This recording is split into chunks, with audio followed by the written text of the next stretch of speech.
What is happening, everyone? My name is Matt Tarrant, and it is time to talk about Australian Survivor 2017. So let's just get straight into it. So first up, we are now 2 weeks in, 5 episodes, and I just gotta say, I thought last season was really great, maybe a little bit biased, and I especially thought that the pre-merge was really good, like one of the better pre-merges in Survivor. This season, though, of Australian Survivor, it's probably better.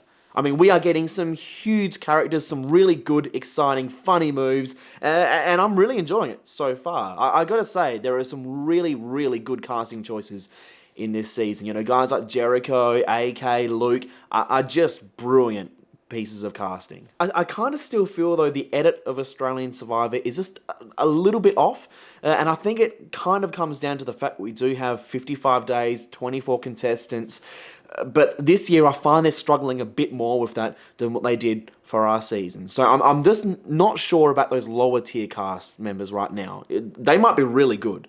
We're just not seeing enough, though, but we'll get into that in just a moment.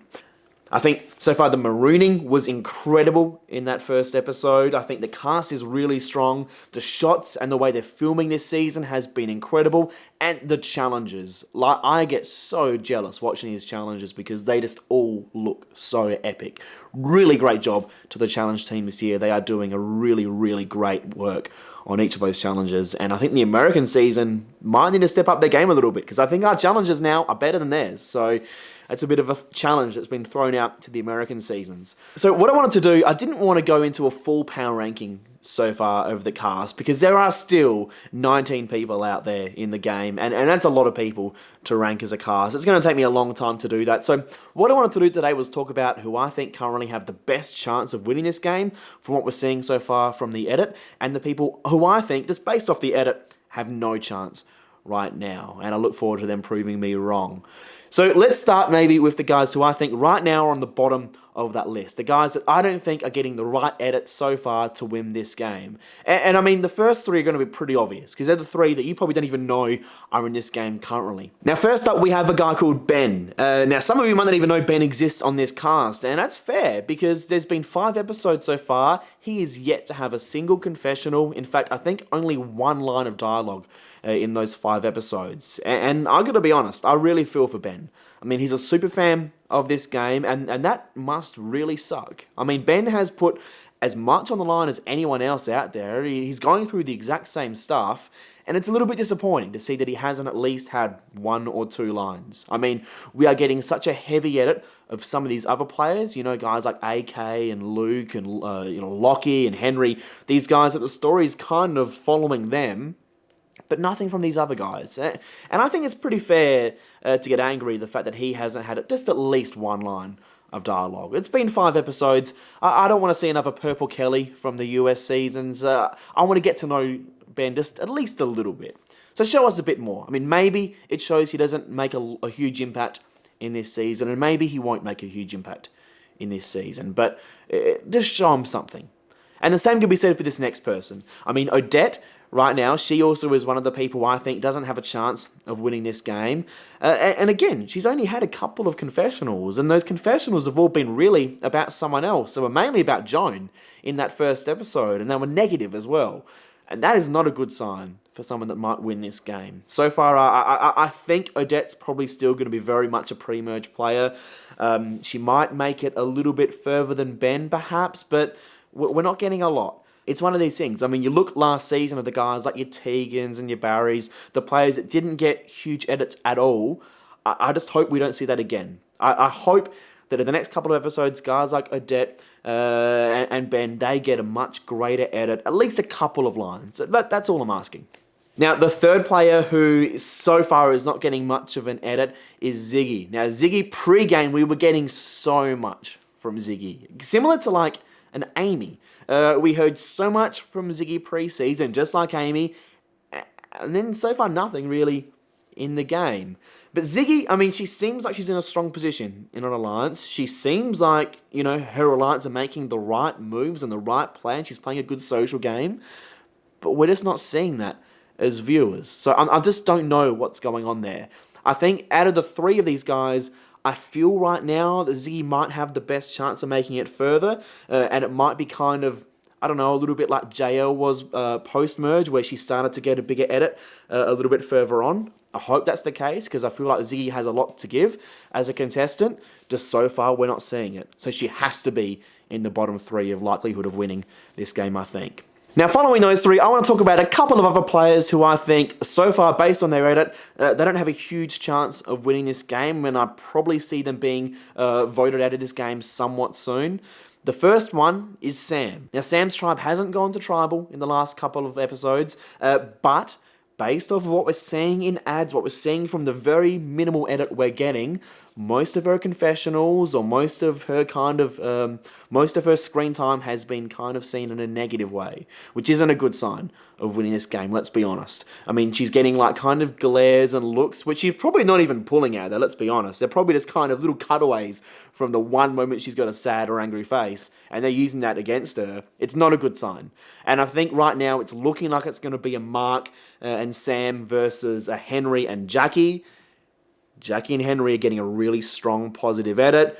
The other 2 aren't so much. So I feel like Mark and Sam are both in a pretty bad spot, and unfortunately that means I think Sam's probably one of the next 3 to go.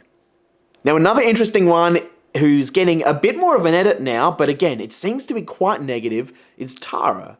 Now, I really like Tara. I've been following her on social, and she seems like a really nice lady. She's a family lady. But we're not seeing a lot of that again in the show. Most of the time she's getting confessional, it's kind of negative, this whole flipping idea. And it looks like coming up in the next episode, she goes crazy. It's not a good sign to say that she's going to make it far in this game. She might, because she was in a really strong place in an alliance, so hopefully she gets a chance to get back in. Right now, though, based off of what we're seeing, she's probably going to be pre-merge, maybe. One of the things in Survivor you don't want to be is overconfident. And that's, I think, been Tara's issue so far. She got quite confident and then quite kind of almost cocky. And when you feel that way, I mean, you see it starts to break down. I mean, Brooke is a good example of that last season. She knew she was in a good place and she knew she was in a strong alliance. She got cocky and then it completely backfired on her and us. And that hopefully won't happen again, but so far it's kind of looking like it might be a similar way that Tara is going to go. I can see her going soon. I hope she doesn't, because I think she's got a lot to give. But enough of the negative and the people who I don't think have a chance right now. I want to chat about the players that I think are in the best position right now in this game, the best chance of taking it out. So let's start from the bottom, let's say 4 or 5. First up, I want to talk about Jarrad. Now, Jarrad, first of all, he's in a strong place in an alliance. He seemingly knows sort of where he's positioned as well. He came into the game and he didn't want to make big moves at the start, but he's kind of realised he sort of had to with how the game's being played out there. I would really love to see Jarrad kind of settle it down a little bit now and just kind of play that sort of under-the-radar game for at least a couple of episodes and then pick it up again. And I think Jarrad's smart enough to do that. And I can definitely see him winning this game. I can definitely see him going really far in this game. He's a really cool, chill dude. A lot of people out there really seem to like Jarrad. He's really likable as a viewer. I'm loving what I'm seeing from him. I feel like Jarrad right now is in a really good place to win this game and make it far into the post-merge side of this season. So I feel like Jarrad is definitely a player to watch right now. Now, another player that we are getting a lot more of the last couple of episodes is Jericho, the Cookie Monster. Now, we didn't really hear a lot from him prior to the last 2 episodes. There was a little bit of this kind of bromance with him and Luke. We're getting a lot more, though. And, I mean, those Cookie episodes, some of the funniest scenes I've seen on Survivor. I did feel at times it was a little bit overdone. Like, I probably didn't need 2 episodes of it, but I laughed every time I saw him eat cookies like behind someone's back or the crumbs over someone. And we're probably seeing more of that than what we needed to, which kind of shows to me that maybe this is like kind of a build-up of Jericho's character and he's going to kind of play that out a little bit over the coming couple of weeks and episodes. I think that's the case. I feel like Jericho is going to be a post-merge player. I feel like people like him as they're watching him. They're enjoying what they're seeing. He's getting a real positive edit. And that's why I think Jericho right now is in a really good position to win this game. And I feel like he'd be a really good winner. His kind of devious character he's playing, it's a lot of fun. I'm enjoying watching it, and I hope we get to see a bit more of that as well. Now, next up we have another player that I'm going to be honest, I wasn't expecting a lot from her pre-game stuff, but I'm really loving so far what I'm seeing from Jacqui. I mean, Jacqui has got herself in a really good position alongside Henry, and I think, talking about them both just for a second, they're both in a really good place in this game. I see them both making it quite far. I've been debating about which one I think is going to make it further. I'd like to think it was Henry. I'm not sure if it's going to be, but I want to talk about Jacqui for just a moment because she seems like a lot of fun. She's a strong woman. She's got herself in a bit of a weird alliance with Henry. I mean, you don't really see those two guys working together. I think Jacqui kind of reminds me a bit like Kylie in a way out there, and I think I said that in my pre-game stuff, that she reminds me a bit of Kylie, and that's a good thing, because Kylie's lovely.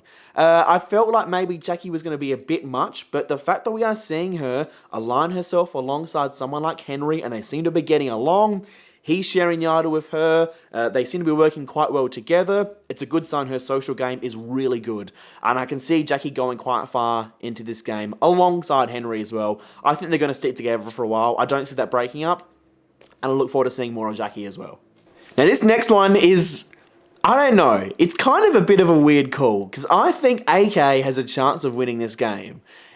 And if you asked me that 2 episodes ago, I would have said there was no chance of that happening. But his edit has turned around completely. And you can see on social media, you guys hated him in the first couple episodes. But now you are all on the AK train, just like we have been this entire time. And I think he's playing a really hard game. Like, I don't know how he's going to make it last 55 days. I think he's going to really struggle to do that. But if he can, my word. AK has kind of gone from a bottom position in an alliance and then out of an alliance to then now in a pretty solid spot in a strong alliance, which looks like they're in a position now to take out your Lockies and your Taras. He was next to go. I mean, he really was, but he's played it really, really well. Big ups for AK. Incredible game so far, I think. Can he make it last 55 days? I have my doubts, but from what we're seeing from the edit, he's getting a bit more of a positive storyline, which either means he's going to go really soon, or he could make this last a long way. I hope it's a second option.